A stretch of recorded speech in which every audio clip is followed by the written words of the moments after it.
उपस्थित हूं आप सबके सामने। आज जिनकी कुंडली लेकर के आया हूं इनका नाम राधे कृष्णा। ये सेंट्रल अफ्रीका वहां से ये कुंडली आई है, पर है ये वास्तव में गुजरात की है। इन्होंने लिखा है इन्होंने कि 14 अगस्त 2019 से मैं बिजनेस कर रहा हूं, लेकिन नुकसान में ही जा रहा हूं। Electronics, furniture, computer, stationery goods का बिजनेस है और सेंट्रल अफ्रीका में 17 साल से हूं। पहले 14 साल नौकरी की थी। आपके जन्म स्थान से ये सेंट्रल अफ्रीका किधर आएगा, मतलब सेंट्रल अफ्रीका कहाँ है, मुझे इसकी जानकारी नहीं है। पर हाँ, इतनी बात जरूर कहता हूँ कि आपकी कुंडली में आपके जन्म स्थान से धन कमाने के लिए पश्चिम और उत्तर, यानी कि पश्चिम और उत्तर के कोण पर, या तो फिर किसी भी तरीके से आपकी कुंडली में उत्तर दिशा ज्यादा लाभदायक होगी। अब आप देख लीजिए कि आप गुजरात से कहाँ हैं, ये पहले देख लेना होता है। दूसरे नंबर पे आपकी कुंडली में आपको जब कुंडली देखनी हो तो सबसे पहले हमें यह समझना होगा कि बुध कैसे हैं। आपकी कुंडली में बुध 12 में चले गए, व्यवसाय के कारक, और यहां बुध नीच के हो गए, और यहां बुध जो है वो मशक्कत में देखे जा रहे हैं। इसका अर्थ क्या निकलता है? इसका अर्थ ये निकलेगा कि व्यक्ति के जीवन में जब कभी भी व्यवसाय के लिए वो आगे बढ़ेगा, वैसे ये कुंडली पूर्णतया व्यवसायिक नहीं है, ये कुंडली आधे व्यवसाय के साथ आधी नौकरी करने वाली है, क्योंकि लग्न में ही सूर्य और शुक्र दोनों बैठे हैं और यही जो है वो व्यक्ति को कंफ्यूज करता रहा है। संपूर्ण तरीके से व्यवसायी बनने का जो प्रभाव होता है वो बुध के केंद्र में आने पे होता है। आपकी कुंडली में यहां भी बुध केंद्र में नहीं है, यहां भी बुध केंद्र में नहीं है, और व्यवसाय करने के लिए शनि को बहुत ही मजबूत स्थिति में होना चाहिए। आपकी कुंडली में शनि यहां मंगल के साथ है, शत्रु के घर में बैठे हैं, और चंद्रमा और शनि का परिवर्तन है। इस वजह से कम आप कुछ हद तक व्यवसाय में सफल हो रहे हैं। अगर ये शनि परिवर्तन योग में नहीं होते चंद्रमा के साथ तो ये स्थिति भी कमजोर हो जाती। यहां पे जो शनि की स्थिति देख रहा हूं, यहां पे वो राहु केतु के संपर्क में और मंगल से दृष्ट, और यहां पे वो शनि जो है वो आपको बहुत ज्यादा शांति नहीं दे रहे हैं। लग्न के अधिपति होकर के चतुर्थ में बैठे हैं और मंगल से दृष्ट हैं। हालांकि ये जो स्थिति बनी है वो कहीं ना कहीं अच्छी कहेंगे। इसे इमारती लकड़ी, फर्नीचर वगैरह पे आपको ज्यादा ध्यान देना चाहिए, और प्लाईवुड वगैरह पे भी ज्यादा ध्यान देना चाहिए। छोटे छोटे कल पुर्जों पे भी ध्यान देना चाहिए। उसके साथ साथ आप किरोसिन, उसके साथ साथ आप जो गाड़ी में से तेल निकालने के बाद, जैसे जिसको बोलते हैं ना वो काला जो तेल निकलता है, उसका व्यवसाय, टायर, ट्यूब और बिल्डिंग मटेरियल, इसका कारोबार, जिसमें थोड़े हाथ गंदे होते हो, कपड़े गंदे होते हो, अभी आपकी कुंडली में उस तरीके का कारोबार 2030 तक चलेगा। साफ काम आपकी कुंडली में थोड़ा कम चलेगा। साफ काम, जैसे कोई भी शरीर का अंग गंदा ना हो, मेहनत वाला काम आप करें तो ज्यादा सफल हो। लग्न में सूर्य और शुक्र का बैठना व्यक्ति को दो राह पे ला करके कई बार जीवन में खड़ा कर देता है, और कई बार बाहर के लोग उसको ये समझते हैं कि इसका तो जीवन बड़ा अच्छा है, लेकिन वो कई बार सिर्फ उनकी दृष्टि में ही होता है। आप जब अपने हिसाब से अपने आप को देखते हैं तो कई बार उसमें असफल महसूस करते हैं। वैसे बुध 12 में व्यक्ति एक्सप्लेनेशन ज्यादा करता है, वो ना करिए। अपनी बुद्धि को भ्रमित मत होने दीजिए। अपने आप को कभी भी चौराहे और दोराहे पे खड़ा मत करिए। निर्णय शुद्ध और शांत होकर के लिया करिए। किसी भी तरीके के प्रभाव से प्रभावित हुए बिना अपनी दिनचर्या को आरंभ करिए। सप्तम भाव के अधिपति राहु और केतु के संपर्क में गुरु, इस कारण से आपकी कुंडली में आप करना तो बहुत कुछ चाहते हैं, जैसे समाज के लिए देना, लोगों को देना, अपने संबंधियों के लिए कुछ कर देना, उनके हिसाब से अपने आप को तैयार कर लेना। वो जैसे आपका इस्तेमाल करना चाहते हैं वैसे आप हो जाते हैं। ये सारी चीजें आपकी कुंडली में अच्छी बनी हैं और जिम्मेदारी से युक्त होकर के आपको रखने वाला बना रही है। पर वस्तुतः यही आपकी कई बार समस्या भी हो जाती है, क्योंकि उनके कारण कई बार आपका व्यय बढ़ता है और कई बार आपका व्यय बढ़ता है। राहु की दृष्टि सूर्य पे और राहु की दृष्टि शुक्र पे, तो ऐसी अवस्था में कि सूर्य के ऊपर राहु का प्रभाव, गुरु के ऊपर राहु का प्रभाव और शुक्र के ऊपर राहु का प्रभाव, ये तीनों ही स्थितियां व्यक्ति के जीवन में व्यय के अतिरेक को दिखा रही है। ध्यान से समझिएगा, कुंडली समझने की चीज होती है। आप जब इसको समझेंगे तो बहुत सारी चीजें जो है वो खुल करके सामने आने लगती हैं। लग्न में सूर्य और शुक्र का बैठना एक तरफा कमजोरी हो, जो व्यक्ति के जीवन में मशक्कत को बढ़ने का न्योता दे सकता है। शुक्र यहां कौन है? जन्म कुंडली का पंचमेश। पंचम भाव के अधिपति के ऊपर किसी भी शुभ ग्रह का कोई प्रभाव है? नहीं है। वो किसके साथ बैठा? जन्म कुंडली के दुह स्थान के अधिपति सूर्य के साथ, यानी कि तृतीय और पंचम, इन दोनों भावों के अधिपति का संबंध जब लग्न से बनेगा तो थोड़ी सी मशक्कत आपको करनी पड़ेगी। त्रिक भाव के अधिपति या लग्न के ऊपर अगर राहु का संबंध हो जाए या त्रिक भाव के अधिपति लग्न में विराज जाएं तो थोड़ी बहुत मजबूती देने के साथ साथ वो कमजोरी भी दिखाने लगते हैं और व्यक्ति को धन कमाने के लिए इधर उधर भटकना और जाना आना पड़ता है। ये पहली बात है। जन्म कुंडली के 12वें भाव में बुध के बैठ जाने से व्यक्ति वाणी का क्षय करता है। साथ ही साथ ये राशि लग्न की है और 12वें बैठे हैं।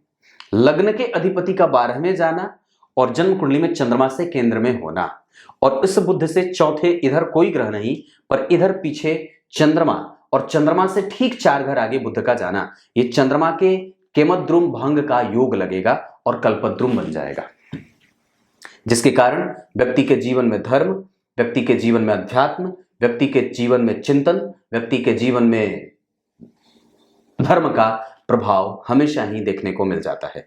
चंद्रमा और सूर्य का एक दूसरे से नवम पंचम में जाना ये बहुत अच्छा होगा। शनि और चंद्रमा का एक दूसरे के साथ स्थान परिवर्तन करना ये बहुत अच्छा हो जाएगा। गुरु का मित्र की राशि में बैठना और मंगल का नीच का होकर के जन्म कुंडली में चौथी दृष्टि से पंचम भाव को खराब दृष्टि से देखना, 7वीं दृष्टि से उच्च की दृष्टि को देख करके आयु का प्रदान करना और 8वीं दृष्टि से चंद्रमा को देख करके व्यक्ति को उग्र, व्यग्र, जल्दबाजी और रूढ़िवादियों से युक्त होकर के व्यक्ति को जीवन में जीना पड़ता है। कई बार वो व्यक्ति जो होता है वो बहुत सारा जो है वो झोल झमेल लेकर के चढ़ता है, मतलब एक्स्ट्रा बैगेज हो जाता है उसके पास। एक्स्ट्रा मतलब आप जिस चीज की आवश्यकता जीवन में नहीं है कई बार उसको भी जगह दे देते हैं और कई बार उसके कारण अपनी ऊर्जा का हनन करते हैं। ये ना करिए। उतने ही चीजों का यात्रा में आप जब जाते हैं तो किन किन चीजों को प्रायोरिटी देते हैं, उनको रखते हैं जो आपके काम की चीज है। बेवजह की चीजों पे अपना ना तो वक्त नुकसान करिए और न ही उनके चक्कर में पड़िए, क्योंकि आप ऐसा कर सकते हैं। क्योंकि ये बुद्धि जो है वो भ्रमित हो जाती है। लग्नेश जब 12 में चले जाएंगे तो आपको तो रहना विदेशी है, इसमें तो कोई दो राय नहीं है, क्योंकि लग्न में ही शुक्र बैठे हैं जो पंचम भाव के अधिपति होकर के राहु से देखे जा रहे हैं। पंचमेश और 6वें भाव के अधिपति नीच के शनि के साथ जो कि अष्टम भाव के अधिपति हैं। तो गौर करिए, तो 6वें और 8वें भाव के अधिपति का संबंध जन्म कुंडली में 8वें भाव से और 6वें भाव से बन रहा है और धन भाव से बन रहा है। ऐसी अवस्था में कि दो अच्छे भावों के अधिपति, इसे दारिद्र दोष कहेंगे। 6वें भाव के अधिपति का एक तो नीच का होना और ऊपर से जन्म कुंडली में 8वें भाव के अधिपति के साथ जाकर के विपरीत स्थितियों का निर्माण करे और धन में धन को कम, ऐसे पापक ग्रह का जन्म कुंडली के दूसरे भाव में जाना बहुत अच्छा नहीं माना जाता। और पापक ग्रह का जन्म कुंडली के दूसरे भाव में जाना, लग्नेश का 12वें जाना, ये एक ऐसी स्थिति का निर्माण करे जहां व्यक्ति को मशक्कत के साथ, मेहनत के साथ, बहुत ही कठोर स्थिति को प्राप्त करने के बाद व्यक्ति धन कमाता है। लेकिन अपने परिवार के मामले में हमेशा ही तटस्थ होकर के, सजग होकर के, वाणी की प्रधानता के साथ, मजबूती से और बहुत ही क्रूर होकर के भी कहें या किसी भी तरीके से अनुशासित होकर के, गंभीर होकर के कहें, निर्णय ले जाता है और निश्चित रूप से उनके कुटुंबजनों का साथ उसको हमेशा मिलता रहे। क्यों? क्योंकि ये परिवर्तन हुआ है। अगर ये परिवर्तन नहीं होता तो और भी ज्यादा नुकसान कुटुंब की तरफ से भी आपको झेलना पड़ता। ये इतनी बात मैंने कही। अब एक बात और भी समझने वाली है। जैसे आपकी कुंडली में जो पंचांग बना है वो आषाढ़ माह में जन्मे होने से व्यक्ति बलिष्ठ है, भुजाओं का। उत्तरायण में जन्मे हैं, आत्मबल ठीक है, स्वास्थ्य भी ठीक रहे और सूर्य का बल भी ठीक रहे, तो इस वजह से इम्यून भी ठीक रहता है। ग्रीष्म ऋतु में जन्मे हैं, इस वजह से अपने जन्म स्थान से जितना दूर जाएंगे उतना ही धन बचा पाएंगे। ये स्थिति आपकी कुंडली में भी देख रहा हूं। धन बचेगा क्योंकि शनि द्वितीय भाव में बैठे हैं ना, शुभ ग्रह की राशि में बैठे हैं। इस कारण से अगर धन खर्च हो रहा है तो मंगल के नीच होने के कारण, अगर धन बच रहा है और गंभीर हैं आप वाणी से, बुद्धि से, प्रभाव से, तो वो शनि के कारण है। क्लियर है? गुरुवार के जन्मे होने से गंभीरता और धर्म का ज्ञान, अपने आप को सही तरीके से एस्टिमेटेड वे में खर्च करना, ये सब कैसे आता है? ये गुरु से आता है। गांभीर्य कैसे है? वो गुरु से है। व्यक्ति की वाणी का प्रभाव कहां से आए? गुरु से है। सत्य और असत्य का भेद कहां से आए? ये गुरु से आए। आपकी कुंडली में वो सब देख रहा हूं। जितना दूर जाएंगे उतना ही धन बचा पाएंगे। आगे बढ़ता हूं। कृष्ण पक्ष के षष्ठी तिथि के चंद्रमा शुभ ग्रह होते हैं।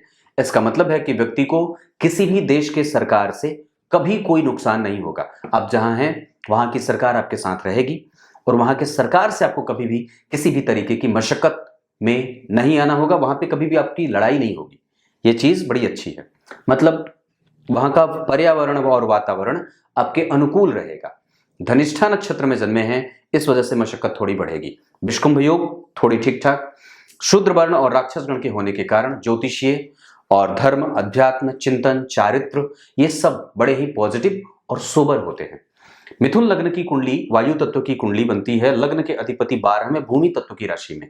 इसका मतलब है कि ये इसको सूट नहीं कर रहा है। इस कारण से अगर वही लग्नेश जन्म कुंडली में दशम स्थान में भी बैठ जाते और गुरु से देख लिए जाते तो कुछ अच्छी बात होती। वही लग्नेश अगर जन्म कुंडली में 12वें नहीं बैठते, एकादश में बैठ जाते या 9वें बैठ जाते चंद्रमा के साथ, तो अलग तरीके का एक पॉजिटिव नेचर और अप्रोच मिलता। लेकिन वो तो नहीं है। 12वें के अधिपति शुक्र लग्न में और लग्न के अधिपति 12 में। किसके साथ परिवर्तन किया है? लग्नेश ने। किसके साथ परिवर्तन किया है? लग्नेश ने। और धन्य भाव के अधिपति किसके साथ परिवर्तन कर रहे हैं? तो ये जो परिवर्तन हुआ ये एक नंबर का हुआ है, पर ये जो परिवर्तन हुआ है वो थोड़ा कमजोर हुआ है। 12वें भाव के अधिपति का लग्न में आना और जन्म कुंडली के तृतीय भाव के अधिपति के साथ जाना, मतलब व्यक्ति को अपने व्यय पे नियंत्रण करने की आवश्यकता है। वो किसी दूसरे के, वैसे आपका व्यय जो है वो कई बार बचकानी या बचपन से युक्त होकर के हो जाता है। दूसरों के कारण व्यक्ति कई बार अपनी जेब टाइट या ढीली कर देता है। जो भी कहते हैं आप लोग वो देख लीजिएगा। अभी दशा आपकी कुंडली में अष्टम और नवम भाव के अधिपति पर, अष्टम के हैं तो दोष तो लगेगा, इस वजह से आपको थोड़ा सावधान भी होना चाहिए। आपकी राशि कुंभ की है और साढ़े साथी का भी प्रभाव होगा। वैसे इस कुंडली के लिए शनि जो है वो बहुत अच्छी स्थिति में बैठे हैं। मैं उन्हें कमजोर कभी भी नहीं कहूंगा। अष्टम स्थान से और नवम स्थान से शनि का संबंध खराब नहीं होगा, क्योंकि वो धन भाव के अधिपति के साथ परिवर्तन कर रहे हैं। तो महाभाग्यशाली योग का योग बड़ा अच्छा बन जाए। यहाँ केमद्रुम वगैरह नहीं है, इस वजह से इसकी चिंता नहीं करनी है। सूर्य से चंद्रमा बहुत अच्छे, चंद्रमा से शुक्र बहुत अच्छे, गुरु से चंद्रमा थोड़े कमजोर। इस वजह से व्यक्ति समाज में कई बार ऐसी छवि अपनी बना लेता है कि वो थोड़ा जिद्दी है और उसके आदर के लिए कई बार लोग उत्सुक होते हैं। आपका समाज में बड़ा ही आदर हो जाता है, जिसके आप वास्तव में हकदार भी हैं। और निश्चित रूप से इसे मैं बहुत अच्छी बात कहूंगा कि भाग्य भाव से चंद्रमा का संबंध बन रहा है, भाग्य भाव से शनि का संबंध बन रहा है, जो व्यक्ति को कभी भी गलत चीजों में, बुरी आदतों में नहीं उलझाते। वैसे लग्न में सूर्य और शुक्र हैं तो व्यक्ति को धुआं से कई बार संपर्क में देखा जाता है।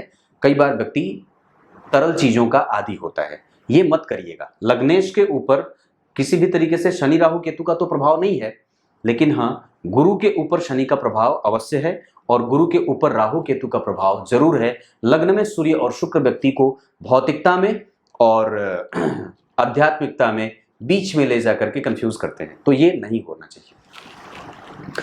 आपकी कुंडली में सूर्य ऊर्जा कारक नक्षत्र मृगशिरा में बैठे हैं, ये बहुत अच्छा होता है और मैं समझता हूं कि वो आपकी कुंडली के लिए बहुत अच्छा नहीं होने के बावजूद, वैसे आपकी कुंडली में एक बात बता दूं तो लाभ भाव के अधिपति और छठवें भाव के अधिपति होकर के जो धन भाव में गए हैं, ये आपको ये इशारा कर रहे हैं कि चाहे कोई भी हो देना नहीं, क्योंकि ये दारिद्र दोष बना देंगे, आपकी कुंडली को दारिद्र दिखा देंगे। 12वें भाव में बुध, आपको कई बार निर्णय लेने में दिक्कत होगी क्योंकि चंद्रमा और बुध दोनों एक दूसरे से केंद्र में हैं, तो निर्णय लेने की क्षमता प्रभावित होगी, ये बात पहले है।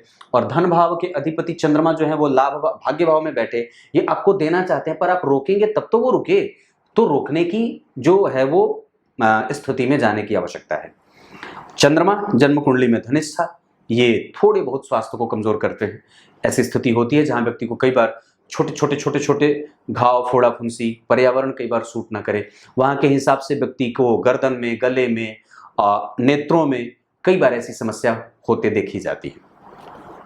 इसके अतिरिक्त माथे का दर्द भी परेशान कर सकता है, दांतों का दर्द भी परेशान कर सकता है, कई बार नेत्र के कमजोर होने, नेत्र की ज्योति कमजोर होने की समस्या भी परेशान कर सकती है।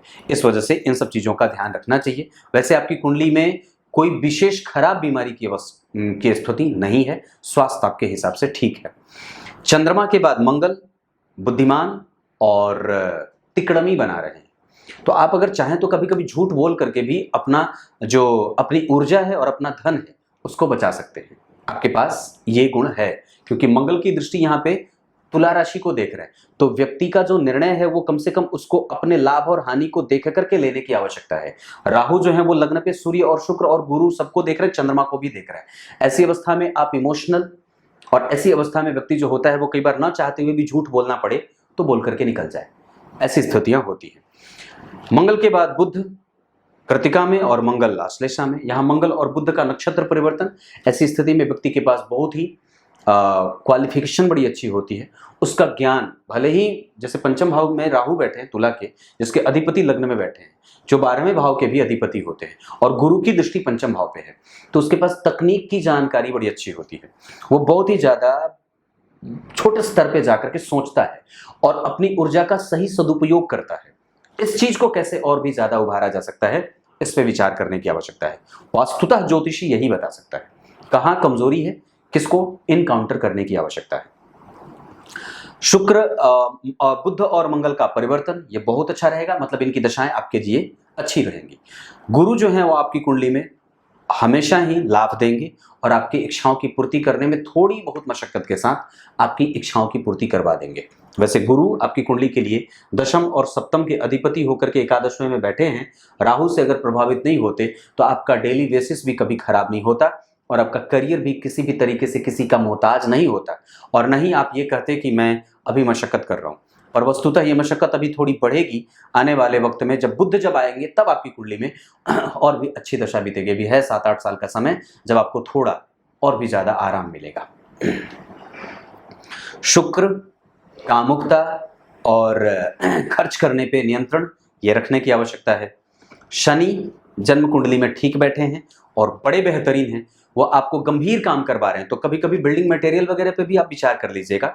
स्टील का जो कारोबार होता है, तार का जो कारोबार होता है, इसके अतिरिक्त जो है वो टिम्बर का काम आपको मैंने बताया, जिसमें हैवी मोटर व्हीकल्स जो होते हैं उसका जो बॉडी पार्ट्स होता है, इस पे भी आप दिमाग लगा सकते हैं। पार्टनर के साथ आपके संबंध ठीक ठाक हैं, अगर वो तिकड़मी है तो उसको उठा करके साथ में लेके चलिए, उसके साथ आपका कारोबार अच्छा रहेगा। आपके बड़े भाई बहनों के साथ आपके संबंध थोड़े ठीक नहीं होंगे, पर छोटे भाई बहनों के साथ आपके संबंध हमेशा ही प्रेम पूर्वक और बड़े अच्छे रहेंगे। ये बात मैं देख रहा हूँ। वैसे नवांश कुंडली में जो ये स्थिति बनी है आपकी कुंडली में, ये बड़ी अच्छी बनी है और मैं समझता हूँ कि ये स्थिति भी बहुत अच्छी बनी है। यहाँ पे जो सूर्य और शुक्र बैठे हैं ये भी अच्छे हैं। शनि राहु केतु का संबंध अगर नहीं होता मंगल, तो मैं समझता हूँ कि आपको अपने जन्म स्थान से दूर जाने की कोई स्थिति बनती ही नहीं। धन भाव में चंद्रमा, धन है, बचेगा भी और हमेशा धन के लिए धनपति बन के रहेंगे। वैसे राहु और बुध हैं, ये आपको थोड़े संयमित नहीं बनने दे रहे, थोड़े चंचल मनोवृत्ति का बना रहे हैं। सूर्य और शुक्र यहाँ कंफ्यूज हो रहे हैं यहाँ भी, और मैं समझता हूँ कि मंगल यहाँ ठीक है। इस वजह से आपको कई बार मैं जो स्थिति देख रहा हूँ उसके आधार पर आप लकड़ियों का कारोबार ज़्यादा और छोटे छोटे पार्टिकल्स के कारोबार भी आपकी कुंडली के लिए बड़े लाभदायक होंगे। ये मैंने इतनी बात बताई। दशम भाव के अधिपति राहु और केतु के संबंध में है, इस वजह से आपका करियर कभी भी डिमोलिश नहीं होगा, मतलब आप पूरे तरीके से कभी भी नीचे नहीं है, डंप नहीं करेंगे। लग्न के अधिपति 12 में है, कभी भी यहां आने का विचार मत करिएगा। धन भाव में शनि मंगल है, थोड़ी मशक्कत रहेगी। चतुर्थ स्थान के अधिपति लग्न में है, मेहनत करनी होगी। पंचम भाव के अधिपति 12 में, माता के घर से और अपने देश से व्यक्ति दूर रहता है। 5वें भाव के अधिपति लग्न में, आपका रिकॉग्निशन, आपका यश, आपकी कीर्ति, आपका सम्मान, आपका प्रभाव, आपका बल, आपके संतान की स्थिति, ये सब आपसे हमेशा ही चिपके रहेंगे, जुड़े रहेंगे और आपको कभी ये छोड़ेंगे नहीं, और निश्चित रूप से ये कभी भी आपको नुकसान में नहीं लेके जाने वाले हैं। पंचम भाव के राहु भी तुला राशि के खराब नहीं होंगे, जबकि उनपे एक शुभ ग्रह गुरु की दृष्टि है, और जिस राशि में बैठे हैं वो इस कुंडली के लिए कम से कम कमजोर ग्रह नहीं होता, त्रिकोण के राहु अच्छे होते हैं, स्वाति के बैठे हैं, कोई खराबी नहीं है। मंगल की दृष्टि अगर नहीं होती तो और भी अच्छी बात हो सकती थी, पर राहु ने गुरु को और चंद्रमा दोनों को और शुक्र और सूर्य सबको देखा है। इस वजह से उसने अपना असर हर जगह छोड़ा है, जिसके कारण आत्मबल में कमजोरी और हृदय क्षेत्र का परेशान होना, हड्डी का रोग, शुक्र को देखने से कई बार पेट में कब्जियत आदि की समस्या, गुरु को देखने से कई बार होपफुली, ये कहूंगा कि होपलेस हो जाना, और चंद्रमा को देखने से कई बार व्यक्ति के धन संचय में दिक्कत होती है, या कई बार व्यक्ति बहुत ज्यादा इमोशनल होकर के अपना धन खर्च करता है। बेवजह की चीजों पे कई बार उसकी ऊर्जा को क्षय होते देखता हूं। ये राहु का प्रभाव। वैसे मैं टोटल तरीके से कहूं, ये जिस अवस्था में बैठे हैं, ये राहु 18 डिग्री के हैं, आपको कभी भी तकलीफ नहीं होने देंगे, इसकी मैं गारंटी ले सकता हूं। यही राहु आपको बहुत सारे द्वार इसने खोले हैं, और जब जब भी ये आया है आपके लिए माइलस्टोन साबित हुआ है। ये शनि है और आपकी कुंडली के लिए अष्टमेश नहीं होते तो दोष नहीं लगता, पर अष्टमेश होने के कारण उन्हें दोष लग जाता है। नवमांश कुंडली में भी वो कारक हैं, यहाँ पे तो संपूर्ण ही बन जा रहे हैं। मतलब आपकी कुंडली में सबसे महत्वपूर्ण प्लैनेट जो है वो अभी एक्टिव है 2029-30 तक। इसको कैसे लाभ लेना है, इसके लिए बजरंगबली के हनुमान चालीसा का पाठ, अगर हो सके तो अपने घर में बड़ी अच्छी सी शांत मूर्ति भगवान बजरंगबली की तस्वीर लगाइए, उनको प्रत्येक दिन हनुमान चालीसा का पाठ, महीने में एक बार कभी सुंदरकांड का पाठ, कभी रामायण के किसी एक अध्याय का पाठ सुना दिया करिए। उनको भगवान राम की गिरदावलियां बड़ी अच्छी लगती हैं। इसके अतिरिक्त अगर हो सके तो अपने घर में कोई पीपल का वृक्ष अगर हो, आसपास कहीं कोई मिल जाए, वहां पता नहीं सेंट्रल अफ्रीका में पीपल होते होंगे भी या नहीं, सब कंगाल देश हैं। हमारे जैसे भारत की तो स्थिति ना, हमारा भारत तो हर जगह मजबूती से, मतलब आप अभी हाल ही में सुना था कि मक्का मदीना में भी जो है वो कुछ मूर्तियां मिल गई, तो ये होता रहता है। हम तो हर जगह है ना, हम तो हर जगह है, हम मतलब। अच्छा एक बात है, मैं आप लोगों से पूछता हूं,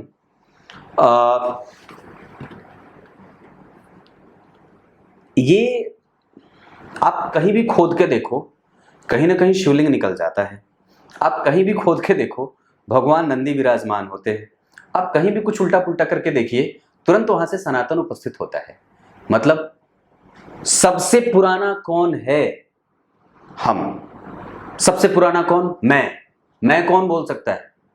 मैं सनातन ही बोल सकता है। बाकी के लोग, आप चाहे इस्लाम धर्म को ले लीजिए, ईसाई धर्म को ले लीजिए, बौद्धिज्म ले लीजिए, जैनिज्म ले लीजिए, बाकी के जितने भी हैं वो सब हमारे बाद आए हैं, वो छोटे हैं। जैसे सामने से देख लिया, उसको जवान होते देखा, उसको नंग धड़ंग देखा, उसको बड़ा होते देखा, उसको किशोर अवस्था में देखा, उसको बूढ़ा होते देखेंगे, और सामने उसको मरते भी देखेंगे। हाँ, पर ये जिसने पैदा किया है वो कभी मरता नहीं है, और जो पैदा करता है वो हमारा परमात्मा अभिन्न निमित्त उपादान कारण है, जो हर जगह रचा बसा है और स्वयं भी उसमें उपस्थित है। क्यों? क्योंकि यही तात्विक रूप से जब आप इसका विश्लेषण करेंगे तो ये पता चलेगा कि ये परमात्मा की जो शक्ति है वो वहां शक्ति के रूप में ही सिर्फ विद्यमान नहीं है, उसमें वो स्वयं विद्यमान है। इस कपड़े के रंग में लेकर के, इस कपड़े के तंतु में, और इस कपड़े के पहनने वाले से लेकर के, इस कपड़े के धारणकर्ता बनाने वाले से लेकर के बुनने वाले तक, हर जगह वो कहीं दृष्टि के रूप में, वो कहीं ऊर्जा के रूप में, वो कहीं बुद्धि के रूप में, वो कहीं वाणी के रूप में, वो कहीं दुकानदार की तिजोरी में कुबेर बन के, और वो कहीं बैठ करके बोलने वाले में, और कहीं सुनने वाले में, हर जगह उपस्थित है। और ये सिर्फ और सिर्फ भगवान नारायण ही कर सकते हैं।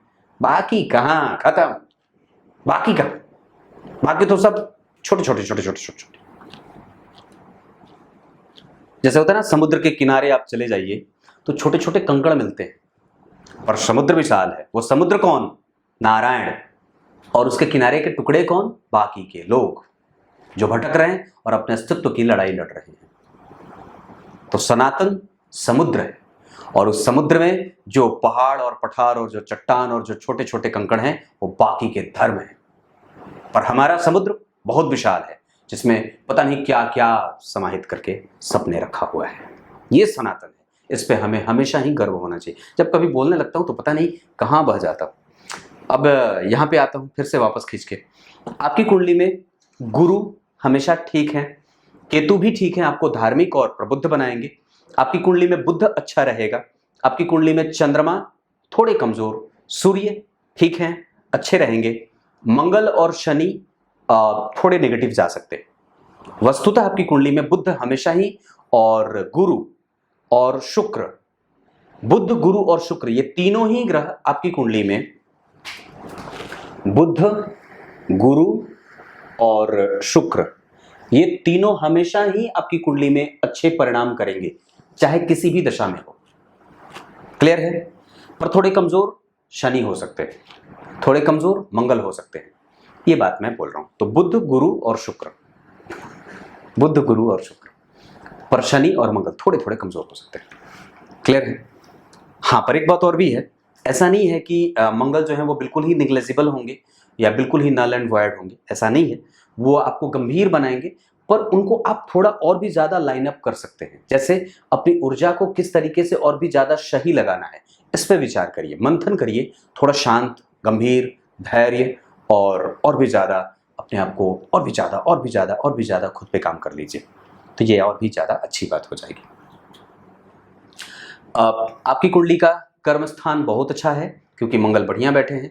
शनि आपको कभी भी शांत नहीं होने देते, और हमेशा ही खुद में ही कमजोरी आप ढूंढ लेते हैं, और कंफ्यूजन में भी रहते हैं कि मुझे जो चीज चाहिए वो मिलेगा या नहीं। ये चीज आपको और भी ज्यादा खाई जाती है, तो इस पे विचार करने की कोई आवश्यकता नहीं है। परमात्मा के हाथ में डोरी रख के आगे बढ़ते जाइए। वैसे मैं एक बात लिख करके दे सकता हूं, आपको आपके कर्म से हमेशा ही धन मिलता रहेगा। अब बल आपकी कुंडली में, मैं एक चीज आपको समझा दूं, तो सूर्य की पूजा इस कुंडली में बहुत आवश्यक होगी। आदित्याय नमः का जप करते रहिए। संतान वगैरह का सुख आपकी कुंडली में है, और उनसे प्रेम कभी भी आपका कम नहीं होगा, और वो आपके लिए हमेशा हाजिर होंगे, और साथ ही साथ वो आपसे ज्यादा बुद्धिमान और यशस्वी होंगे। आप बल गुरु और बुध के पास बहुत बढ़िया रहेगा। भाई बहनों का सहयोग आपके पास हमेशा रहेगा, वो भी अपने क्षेत्र में बड़े ही तीरंदाज हैं। इतनी सारी चीजें हैं। दाम्पत्य में बहुत अच्छी बात है, पर पत्नी का स्वास्थ्य कभी कभी कमजोर हो जाता है। और एक बात और भी कहूंगा, तो कभी कभी वो थोड़ी कलुषित भी हो जाती है। वैसे उनका भी काम खुद का लटका हुआ है कई सारा, तो अगर उनका कोई काम लटका हुआ हो तो निश्चित रूप से उनके अध्ययन की आवश्यकता होगी। और बाकी की चीजें, मैं एक बात कहूं तो आपकी कुंडली में जैसे लग्न के अधिपति का 12वें जाना ठीक नहीं, धन के अधिपति का जन्म कुंडली में 9वें भाव में जाना, ये महाभाग्यशाली योग। धन के पराक्रम के अधिपति का लग्न में जाना, पराक्रम करना पड़ता है। चतुर्थ के अधिपति का 12वें, ये मैंने बताया। अब जब यहाँ के लग्नेश को आप देख रहे हैं तो 12वें बैठे, और यहाँ पे वो बुध नीच के हो गए, इसका मतलब है कि बुध कमजोर है। हमें गणेश जी की पूजा, चतुर्थी का व्रत वगैरह करना चाहिए, विष्णु सहस्त्रनाम का पाठ आदि करना चाहिए, राम रक्षा स्तोत्र वगैरह करना चाहिए, गणपति अथर्वशीर्ष वगैरह करना चाहिए, गणेश संकटनाशक स्तोत्र का पाठ वगैरह करते रहना चाहिए। ये चीजें यहाँ दिख रही है, यहाँ बुद्ध ये मेहनत करवा रहे हैं, और निश्चित रूप से आपको ये कह रहे हैं कि खुद को अपडेट रखिए। किस तरीके से बाजार में हलचल है उसके साथ तादात्म्य बनाइए, और शांत तो आप कभी भी नहीं रहेंगे अपने। जैसे होता है ना कि संतोषी प्रवृत्ति थोड़ी कम है, भागने की प्रवृत्ति थोड़ी ज़्यादा है, सब चीज़ इकट्ठा कर लेना चाहते हैं। वैसे भवन वगैरह का सुख आपकी कुंडली में बहुत अच्छा है, और उसको लेकर के कोई भी गड़बड़ी वाली बात नहीं है, क्योंकि शनि यहाँ देख रहे हैं और मंगल के साथ है। तो चतुर्थ स्थान का संबंध अगर शनि मंगल से बन जाता है तो बहुत अच्छा होता है। भाग्य भाव के अधिपति लाभ में, इसे बहुत अच्छा कहेंगे। दशम भाव के अधिपति, एकादशवें भाव के अधिपति जन्म कुंडली में मंगल, धन भाव में, इसे भी ठीक कहेंगे। अगर वो चंद्रमा के साथ परिवर्तन नहीं करते शनि, तो मंगल को भी अतिरिक्त कमजोरी मिल जाती है। वैसे शनि और मंगल यहाँ पे बहुत ज्यादा आपको कमजोर कर रहे हैं, और मैं समझता हूँ कि जो परेशानी आई है कभी, तो वो मंगल के कारण ही आई है, ये बात भी दिख रही है। क्लियर है? आपकी कुंडली के हिसाब से मैं दिन कहूँगा 5 दिन, तो बुधवार बहुत अच्छा रहे, 5 अंक अच्छा रहे, बुधवार का दिन अच्छा रहे। नक्षत्र के हिसाब से अगर आपकी चर्चा करूं तो मैं आपको बता दूं, भरणी अच्छा रहे, मृगशिरा अच्छा रहे, पुष्य, पुनर्वसु, स्वाति, मृगशिरा और अनुराधा, ये नक्षत्र अच्छे रहे। कोई भी काम करना हो इनको देख लेना चाहिए। इसके अतिरिक्त आपकी कुंडली में पंचमी तिथि अच्छी रहेगी, बुधवार का दिन अच्छा रहेगा, और राशियां कुंभ, तुला और मेष, ये राशियां अच्छी रहेंगी। कुछ इसी तरीके से आज के कार्यक्रम का समापन करते हैं। तब तक के लिए इजाजत दीजिए। एक लाजवाब तभी तत्काल धारण करिए 2030 के जुलाई तक। और बाकी की चीजें मैंने जो बताई हैं कार्यक्रम में, उसे अवश्य करिए। सूर्य को अर्घ अपने जीवन का अभिन्न अंग बनाइए। तब तक के लिए बहुत बहुत नमस्कार।